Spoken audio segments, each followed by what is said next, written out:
साहब का डंडा लेकर मरीजों के परिजनों को समझाकर तो किसी को डरा धमकाकर बाढ़ से बाहर निकालना हर तरफ चर्चाओं का विषय बना हुआ है। या फिर यूँ कहे कि डॉक्टर साहब के इस रवैये की आलोचना चारों तरफ की जा रही है।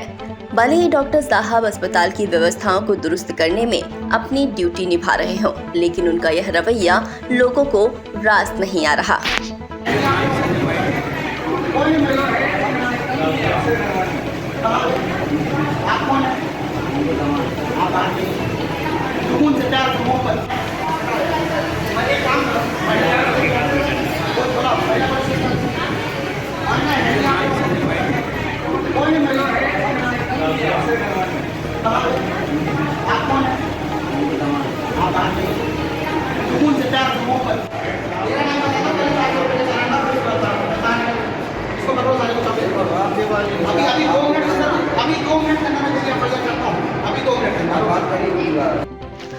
कलेक्टर के निर्देश के मुताबिक मरीज के साथ सिर्फ एक ही परिजन 24 घंटे रह सकेगा। अन्य परिजनों को मरीज से मिलने के लिए दोपहर में 3 से 5 के बीच का समय दिया जाएगा। जो परिजन साथ में रहेगा उसे गेट पास जारी किया जाएगा। वह मुख्य द्वार पर गेट पास दिखाने के बाद ही वार्ड में प्रवेश कर सकेगा।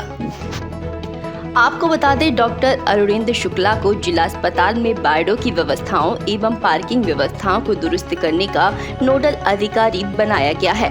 उन्होंने शुक्रवार को स्टाफ के साथ एक वार्ड का भ्रमण किया और एक मरीज के साथ मौजूद 4 परिजनों को वार्ड से बाहर निकाला।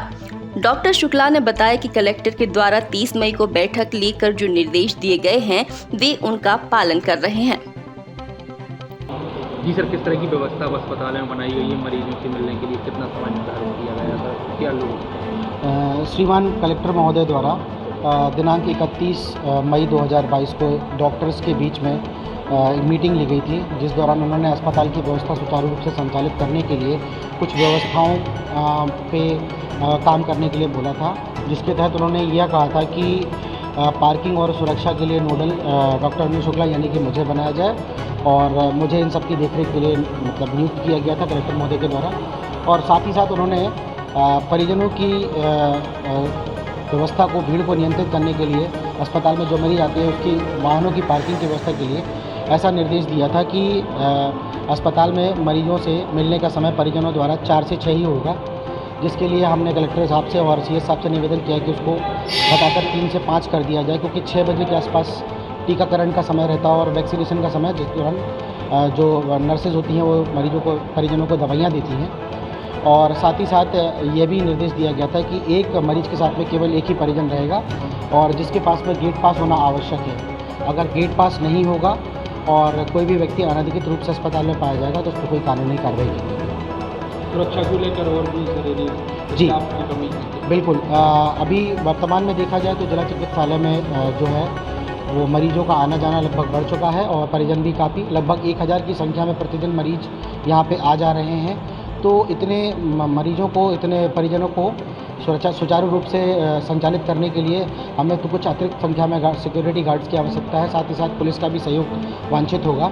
अतः हमने श्रीमान एसपी साहब से भी निवेदन किया है कि अस्पताल चौकी में थोड़ा बल बढ़ाया जाए ताकि किसी मतलब अव्यवस्था की स्थिति में पुलिस के द्वारा जो है स्थिति को संभाला जा सके और सुरक्षा को और सिक्योरिटी को नियंत्रित किया जा सके।